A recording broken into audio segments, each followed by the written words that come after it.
اس programme کے اخراجات جو اسمر منسٹریز کے دوست اور پارٹنرز ادا کرتے ہیں۔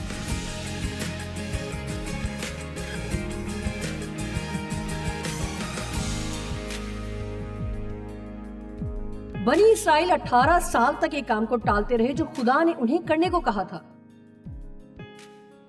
اس نے کہا تھا کہ اس کا گھر بنائیں، لیکن 18 برس سے وہ ٹالتے رہے کیونکہ وہ اپنے اپنے گھر بنانے میں مصروف رہے۔ یہ کہانی حجی کی کتاب میں ہے، لیکن میں تمام کہانی نہیں پڑھوں گی تاکہ وقت بچ جائے، لیکن کچھ حصہ آپ کے لیے پڑھوں گی۔ رب الافواج یوں فرماتا ہے کہ یہ لوگ کہتے ہیں ابھی خداوند کے گھر کی تعمیر کا وقت نہیں آیا۔ ایمپلیفائڈ ترجمے میں ہے، اگرچہ خدا نے حکم دیا کہ 18 سال پہلے یہ کام ہو جاتا، تب خداوند کا کلام حجی نبی کی معرفت پہنچا جو کہ نبی تھا۔ اب سنیں، غور سے سنیں۔ وہ کچھ اس طرح دعا کر رہے ہیں، خدایا کیا مسئلہ ہے؟ مجھے سمجھ نہیں آتا کہ کیا مسئلہ ہے۔ جب کچھ تھوڑا بہت ملتا ہے تو کوئی اور لے جاتا ہے۔ خدا نے ان کو پیغام بھیجا، تم جاننا چاہتے ہو کہ کیا غلط ہو رہا ہے؟ تو سنو کہ کیا تمہارے لیے مسکف گھروں میں رہنے کا وقت ہے جبکہ یہ گھر ویران پڑا ہے؟ اور اب رب الافواج یوں فرماتا ہے، اپنی روش پر غور کرو۔ تم نے بہت سا بویا پر تھوڑا کاٹا، تم کھاتے ہو پر آسودہ نہیں ہوتے، تم پیتے ہو پر پیاس نہیں بجھتی، تم کپڑے پہنتے ہو پر گرم نہیں ہوتے، اور مزدور اپنی مزدوری سوراخ دار تھیلی میں جمع کرتا ہے۔ ہاں خداوند، میں جانتا ہوں، یہی تو میں پوچھ رہا ہوں۔ رب الافواج یوں فرماتا ہے، اپنی روش پر غور کرو۔ سنیں، کیا کوئی جاگ رہا ہے؟ کیا یہ ممکن ہے؟ میں یہ نہیں کہتی کہ یہ ممکن نہیں ہے، اب غور کریں، لیکن کیا یہ ممکن ہے کہ شاید آپ کا مسئلہ آپ کی اپنی کی ہوئی غلطیاں ہیں؟ ہو سکتا ہے کہ شاید ایسا نہ ہو، لیکن میں جانتی ہوں کہ یہی خدشہ ہے، لیکن میں یہ کہنا چاہتی تھی تاکہ آپ اس پر غور کریں، جبکہ آپ ابلیس اور دوسروں پر اس کا الزام لگا رہے ہیں، حکومت پر الزام لگا رہے ہیں۔ شاید آپ کو اس بارے میں کہنا چاہیے تھا کہ خدایا کیا مجھے کچھ کرنا چاہیے تھا جو میں نے نہیں کیا؟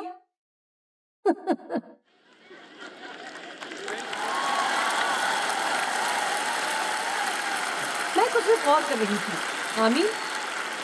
سنیں، ایسی عورت کی طرح نہ ہو جس کی 7ویں مرتبہ شادی ہو رہی تھی۔ یہ حقیقتاً بالکل سچ ہے۔ وہ اپنے پاسٹر کے پاس گئی اور کہا کہ میں اس ہفتے 7ویں مرتبہ شادی کرنے لگی ہوں، میں چاہتی ہوں کہ آپ اس مرد کے لیے دعا کریں کہ وہ مجھ سے اچھا سلوک کرے۔ لیکن شکر ہے کہ یہ پاسٹر کافی دلیر تھا، اس کی طرف دیکھتے ہوئے بولا، چونکہ تم ہی ان 7 شادیوں میں واحد مشترکہ شخصیت ہو، اس لیے بہتر ہے ہم آپ کے لیے دعا کریں، نہ کہ اس مرد کے لیے جس سے آپ کی شادی ہو رہی ہے۔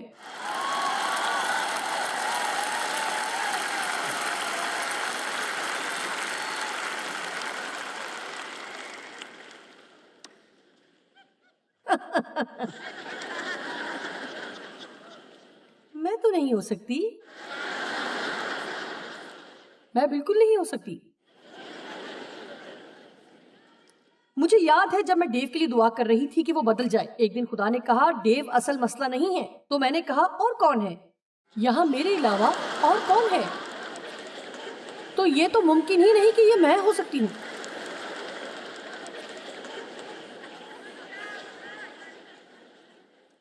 سنیے، بائبل میں میری پسندیدہ شخصیت ہے یوحنا 5 باب 2 آیت سے 8 تک۔ یروشلم میں بھیڑ دروازہ کے پاس ایک حوض ہے جو عبرانی میں بیت حسدہ کہلاتا ہے، اور اس کے 5 برآمدے ہیں۔ ان برآمدوں کے راستے بھی تھے اور ایک بڑا حوض تھا جس کے گرد، آپ جانتے ہیں، یہ تمام چیزیں بنائی گئی تھیں، اور مختلف دروازے یا راستے حوض کی طرف نکلتے، کیونکہ وقت پر خداوند کا فرشتہ حوض پر اتر کر پانی ہلایا کرتا تھا۔ پانی ہلتے ہی جو کوئی پہلے اترتا تو شفا پاتا، اس کی جو کچھ بیماری کیوں نہ ہو، سال میں 1 مرتبہ۔ اور ان برآمدوں میں بیماروں کی بڑی تعداد ہوتی، اندھے، لنگڑے، فالج زدہ. اور دوسرے، اب ایک شخص ایسا تھا جو وہاں 38 برس سے تھا. جب یسوع نے اسے وہاں پڑا ہوا دیکھا، وہ جانتا تھا کہ وہ کافی عرصے سے وہاں پر ہے. یسوع نے کہا، کیا تو شفا پانا چاہتا ہے؟ کیا یہ عجیب سوال نہیں ہے؟ لیکن دیکھیں، اس کا اور بھی کچھ مطلب ہے. میرا مطلب ہے، یسوع واقعی کہہ رہا تھا کہ کیا تو واقعی وہ کرنا چاہے گا جو تیری زندگی کو ٹھیک کرنے کے لیے ضروری ہے. کیا آج میں آپ کے خوبصورت سر پر تھپکی دے سکتی ہوں؟ اور کیا بہت ہی پیار سے آپ سے کہوں کہ کیا آپ تیار ہیں وہ کرنے کے لیے جو آپ کی زندگی کو ٹھیک کرنے کے لیے ضروری ہے؟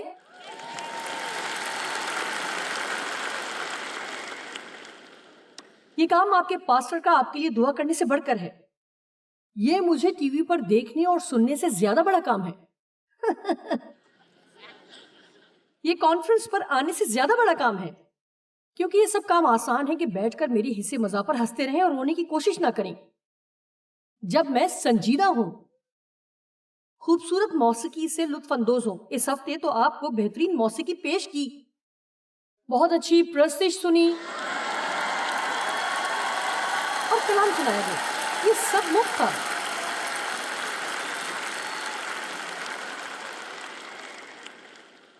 آپ کو ٹکٹ بھی خریدنا نہیں پڑا اور کچھ کہنا بھی نہیں پڑا. آپ کو کچھ بھی کرنا نہیں پڑا. آپ صرف آئے اور بیٹھ گئے. ٹھیک ہے، لیکن کسی نہ کسی نے تو یہ سب انتظام کیا ہے تاکہ آپ کو وہ ملے جو آج آپ حاصل کرنے آئے ہیں. جب آپ میں سے کچھ نے جب ہاتھ اٹھایا اور بتایا کہ وہ پارٹنرز ہیں، یہی لوگ ہیں جنہوں نے آپ کی سیٹوں کا خرچہ دیا. آمین.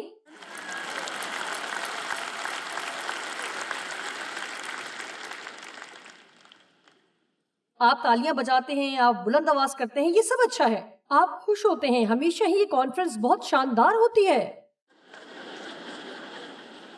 لیکن اب کانفرنس ختم ہو گئی ہے.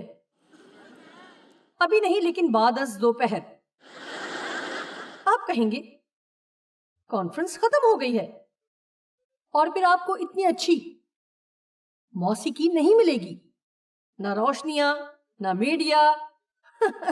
پھر آپ گھر جائیں گے اسی بدحالی میں جیسے آئے تھے. میں آپ سے جھوٹ نہیں بولوں گی. میرے پاس ایسا کوئی پیغام نہیں ہے جو آپ کے تمام مسائل غائب کر دے، لیکن ایک پیغام ہے جو آپ کو مکمل طور پر بدل سکتا ہے، جس کی آپ پرواہ نہیں کرتے. آمین. یہی وہ نقطہ ہے. ہم مسلسل کوشش کرتے ہیں خدا ہمارے مسائل حل کرے، لیکن وہ ہمیں بدلنا چاہتا ہے. مجھے بہت مزہ آ رہا ہے، پتہ نہیں کیوں. چلے دوبارہ کلام کے اس حصے کی طرف چلتے ہیں، بیمار شخص کے پاس. جانتے ہیں یسوع نے اس سے کہا، کیا تو واقعی تندرست ہونا چاہتا ہے؟ آدمی نے کہا، اب اس بیمار شخص کا جواب سنیں. خداوند، میرے پاس کوئی آدمی نہیں کہ جب پانی ہلایا جائے تو مجھے حوض میں اتار دے، بلکہ میرے پہنچتے پہنچتے دوسرا مجھ سے پہلے اتر پڑتا ہے. اس پر کبھی زیادہ نہیں سوچا. میں اس حوالے پر 42 سال سے منادی کر رہی ہوں، اور شاید آپ اس شخص کے بارے میں سن سن کر تنگ آ گئے ہوں، لیکن مجھے یہ کلام سنانا ہے کیونکہ اسے وہاں پر پڑے ہوئے 38 سال ہو گئے. میرا خیال ہے کہ 38 سال میں یہ کم از کم تھوڑا تھوڑا کرتے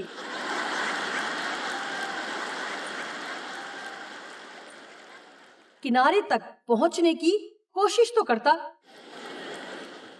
اور پھر اس طرح کا رویہ رکھتا کہ اگلے سال کوئی مجھ سے آگے نہیں ہوگا.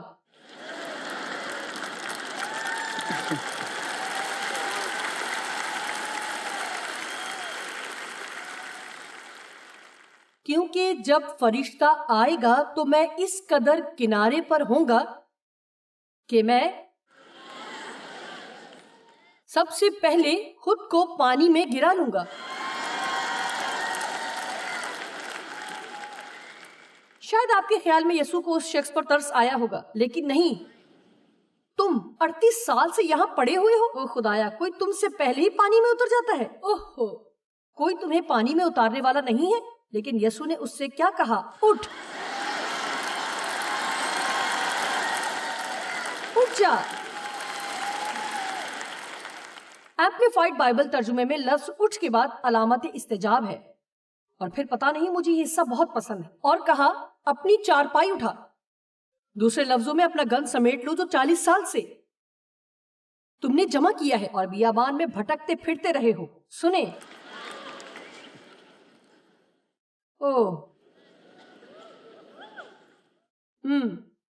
مجھے 1 کپ کافی چاہیے.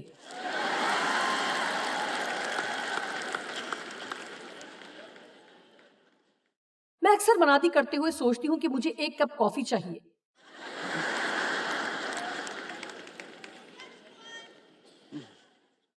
میں اپنا کافی کا کپ لائی ہوں، پیچھے رکھا ہے. آپ کو کافی کی ضرورت ہے جب تک کہ آپ دوبارہ سرگرم نہ ہو جائیں.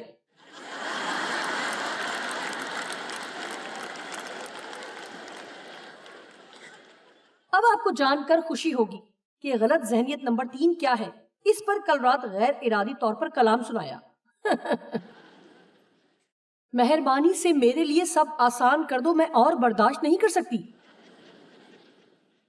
کیونکہ حالات بہت مشکل ہیں. لیکن درست رویہ کہے گا آنے دو، میں مسیح میں وہ سب کچھ کر سکتی ہوں.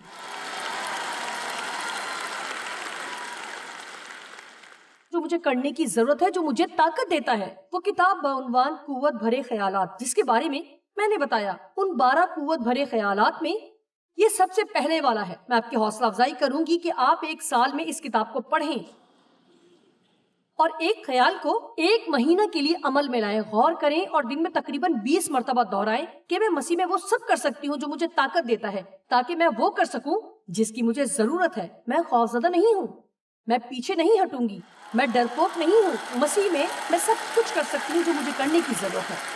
اگر آپ ایسا کریں گے تو آپ اس سب کے لیے تیار ہوں گے جو ہونے کو ہے. اگر آپ یہ سوچتے ہیں کہ ایک دن آپ ایسی جگہ ڈھونڈ لیں گے جہاں آپ کو کوئی بھی مسئلہ نہ ہو، تو آپ کو ابلیس دھوکہ دے چکا ہے. کیونکہ یہ زندگی حقیقی نہیں ہے. ہماری زندگی میں ایسا وقت آتا ہے جب سب اچھا ہوتا ہے، لیکن آپ جانتے ہیں کہ ہماری زندگی میں مختلف موسم آتے ہیں. سردی سے گزرتے ہیں، اور پھر باہر کا موسم جسے ہم سب پسند کرتے ہیں، اور پھر گرمی کا موسم. مجھے خزاں خاص طور پر پسند ہے. اور بہت زیادہ طوفان جن کی کوئی اطلاع بھی نہیں ہوتی. آمین. یہ بہت مشکل ہے، میری برداشت سے باہر. مجھے استثناء 8 باب پسند ہے کیونکہ میں نے ایسی زندگی گزاری اور نہیں جانتی تھی کہ میری زندگی میں کیا ہو رہا ہے. میرا مطلب ہے کہ سب کچھ بہت مشکل تھا. میرے خدایا، میں آج 7000 لوگوں کے سامنے کھڑی ہوں. یہ سب بہت شاندار ہے، لیکن کیا جانتے ہیں، میں نے اپنی زندگی میں 5 لوگوں کے ساتھ مل کر عبادت بھی کروائی. پھر 9 لوگوں والی. ایک مرتبہ ہماری میٹنگ میں برفانی رات میں 9 لوگ تھے. 5 کو میں اپنے ساتھ لائی تھی. مطلب یہ کہ میں نے کھانے پینے کی جگہوں پر بھی تعلیم دی ہے جہاں پہلے نیچے گرے ہوئے کھانے کے گند کو صاف کرنا پڑتا. اس سے پہلے میں نے کلیسیاؤں میں منادی کی جو اتنے مردہ تھے کہ آپ 5 گھنٹوں تک چیختے رہیں لیکن کسی کے چہرے پر ہلکی سی مسکراہٹ بھی نہ آتی. مجھے وہ سال یاد ہے جب میں اور ڈیو ہائی وے پر گاڑی میں جا رہے تھے اور کار کے پیچھے ہم نے چھوٹا ٹریلر لگا رکھا تھا. ہمارے پاس اتنے پیسے نہیں تھے کہ ہوٹل میں ٹھہر سکتے. پھر ہم کسی ریسٹورنٹ کی پارکنگ میں رکتے اور ڈیو کچھ دیر کے لیے سو جاتے تاکہ وہ ہمیں گھر پہنچا سکے. یہ زندگی کے چند اچھے دنوں میں سے تھے. ہم نے بہت سے معجزات بھی دیکھے. ہمارا خدا کے سوا کوئی نہ تھا، اور جب یہی سب کچھ آپ کے پاس ہو تو پھر وہ ظاہر ہوتا ہے. آمین.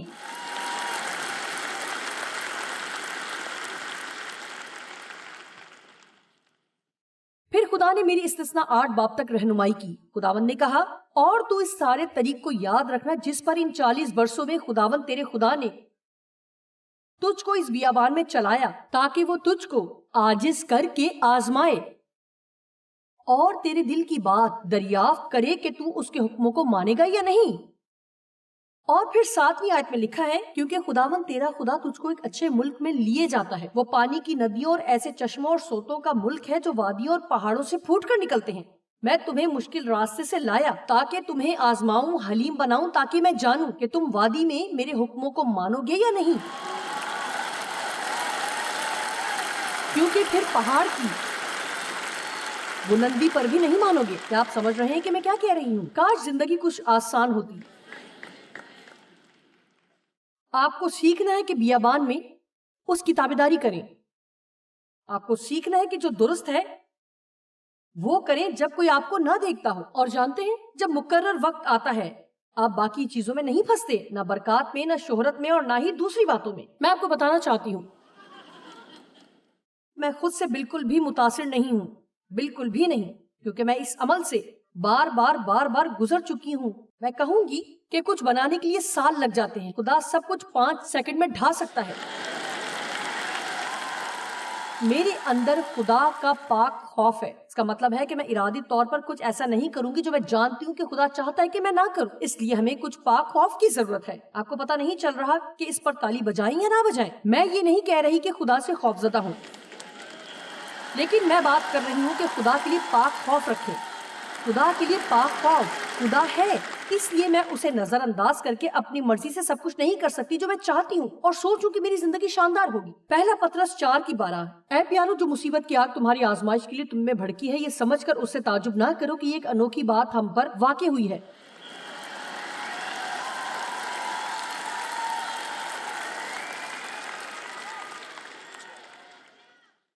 ایسے رویے کے بارے میں کیا خیال ہے؟ میں برداشت نہیں کر سکتی، یہ مشکل ہے، نہیں، میں وہ نہیں کر سکتی جو مجھے کرنے کی ضرورت ہے، نہیں، میں وہ کر سکتی ہوں جو مجھے کرنے کی ضرورت ہے۔ میں ہمت نہیں ہاروں گی، میں ترک نہیں کروں گی۔ پہلا پطرس 4:12، اے پیارو، جو مصیبت کی آگ تمہاری آزمائش کے لیے بھڑکی ہے۔ میری طرف دیکھیں، میں آپ کو کچھ بتانا چاہتی ہوں، آپ کبھی نہیں جان پائیں گے جب تک آپ آزمائے نہ جائیں۔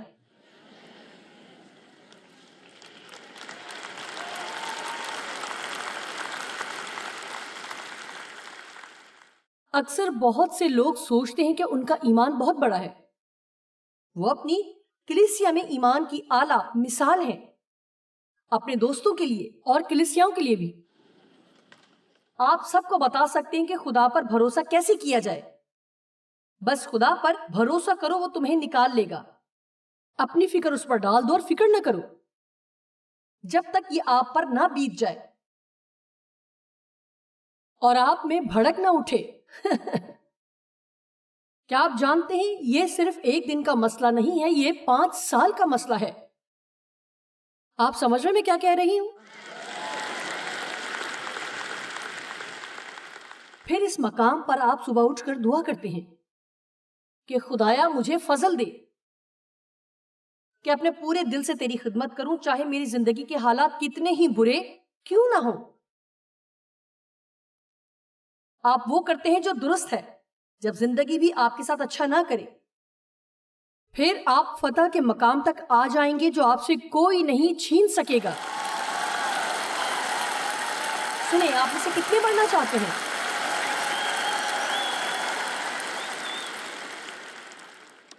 مرکز 4:35 سے 38 تک۔ اسی دن جب شام ہوئی تو اس نے ان سے کہا، آؤ پار چلیں۔ میں آپ کو بتانا چاہتی ہوں کہ جب میں نے کیسٹ میں سب سے پہلا پیغام سنا وہ انہی آیات پر مشتمل تھا۔ آئیے اب آگے چلتے ہیں۔ اور وہ بھیڑ کو چھوڑ کر اسے جس حال میں وہ تھا کشتی پر ساتھ لے چلے، اور اس کے ساتھ اور کشتیاں بھی تھیں۔ یسوع نے کہا کہ اس پار چلیں۔ تب بڑی آندھی چلی اور لہریں کشتی پر یہاں تک آئیں کہ کشتی پانی سے بھری جاتی تھی، اور وہ خود پیچھے کی طرف گدی پر سو رہا تھا۔ کیا کبھی محسوس ہوا کہ جب خدا کی ضرورت ہوتی ہے تو وہ خود سویا رہتا ہے؟ بس انہوں نے اسے جگا کر کہا، اے استاد، کیا تجھے فکر نہیں کہ ہم ہلاک ہوئے جاتے ہیں؟ اس نے ان کو ڈانٹا کہ وہ کیوں خوفزدہ ہیں؟ میں ہوں نا۔ ہمیں یہ جاننے کی ضرورت نہیں ہے کہ خدا کیا کرے گا، ہمیں صرف یہ جاننا ہے کہ وہ موجود ہے۔ سنیں، اگر آپ مرکز 5 کی پہلی آیت سے پڑھتے جائیں تو لکھا ہے کہ اور وہ جھیل کے پار پہنچے۔ میں بتانا چاہتی ہوں کہ جب خدا کہتا ہے کہ یہاں سے چلیں اور دوسری طرف جائیں تو مجھے پرواہ نہیں کہ درمیان میں کتنے طوفان آئیں گے، لیکن آپ دوسری طرف پہنچیں گے اگر آپ ہمت نہ ہاریں۔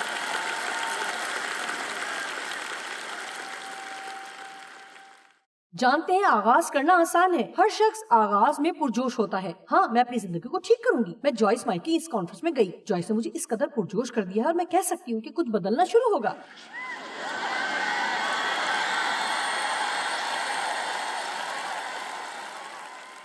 اور جب آپ آخر تک پہنچتے ہیں، فرض کریں کہ آپ 5 سال بعد آتے ہیں اور کہتے ہیں جوائس مجھے فتح مل گئی ہے، اب ہر چیز ہی شاندار ہے، لیکن آپ کو ان 5 سالوں کے درمیان ابھی بھی آپ کو بیچ کا راستہ طے کرنا ہے، اور یہی درمیان میں لوگ ہار جاتے ہیں۔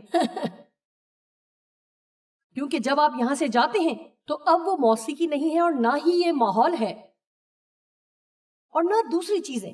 اب ایک آخری حوالہ، متی 20 کی 20 سے 22 تک۔ اس وقت زبدی کی بیٹوں کی ماں نے اپنے بیٹوں کے ساتھ اس کے سامنے آ کر سجدہ کیا اور اس سے کچھ عرض کرنے لگی۔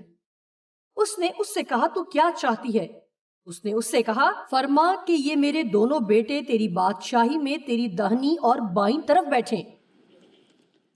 یسوع نے جواب میں کہا، تم نہیں جانتے کہ کیا مانگتے ہو۔ جو پیالہ میں پینے کو ہوں کیا تم پی سکتے ہو؟ کیا آپ کو سمجھ آیا کہ وہ کیا کہہ رہا ہے؟ اچھا، تمہیں عزت کا مقام چاہیے، تو پھر اس کے لیے تمہیں امتحان سے گزرنا ہوگا۔ آمین، آمین، آمین۔ ہاں، میں یہاں کھڑی ہوتی ہوں، میں پوری دنیا میں ٹی وی پر آتی ہوں، یہ سب اچھا ہے۔ میں بتانا چاہتی ہوں کہ مجھے یاد ہے کہ میں نے آغاز کہاں سے کیا۔ مجھے وہ 40 سال یاد ہیں، اس لیے میں صرف اور صرف خدا کی ذات سے متاثر ہوں، خود سے نہیں، کیونکہ میں جانتی ہوں کہ میں کیا کر رہی ہوں۔ شروع سے آخر تک یہ خدا کا کام ہے۔ ایسا ممکن نہیں تھا کہ میں خود سے یہ سب کرتی اگر وہ نہ ہوتا۔ آئیں اپنے قدموں پر کھڑے ہو جائیں۔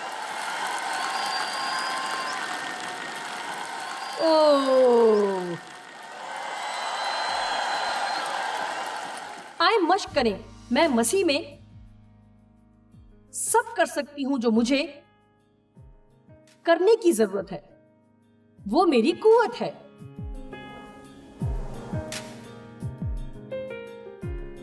میں ہمیشہ کہتی ہوں کہ جہاں ہمارا ذہن ہے ہم وہیں جائیں گے۔ اپنی زندگی میں ہم انتخاب کر سکتے ہیں کہ کیا سوچیں اور خدا کے کلام کے مطابق سوچنا سیکھیں، تو وہ ہمیں طاقت دے گا کہ ہم وہ کر سکیں جس کا ہم نے سوچا بھی نہیں کہ ہم کریں گے۔